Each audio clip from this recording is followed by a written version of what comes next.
আপনি যদি বর্তমান পৃথিবীর দিকে তাকান তাহলে দেখবেন যে ইসলামের বিরুদ্ধে এত ষড়যন্ত্র, এত কনস্পাইরেসি, এত অত্যাচার, অপারেশন, এত কিছুর পরেও ইসলাম হচ্ছে world's fastest growing religion right now. তো আপনি পশ্চিমা বিশ্বে দেখেন প্রতি জুমাবারে অনেক অমুসলিম, নন মুসলিম, ইহুদি, খ্রিস্টান, এইথিস্ট, সংশয়বাদী, অ্যান্টাগনিস্ট তারা এসে শাহাদা বাণী পড়ে মুসলমান হয়ে যাচ্ছে প্রতি জুমাবার।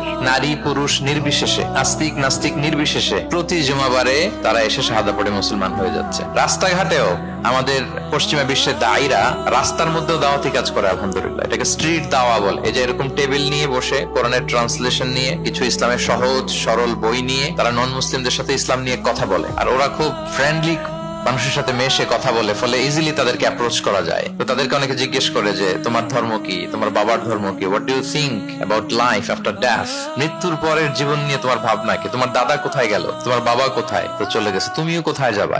এইভাবে যখন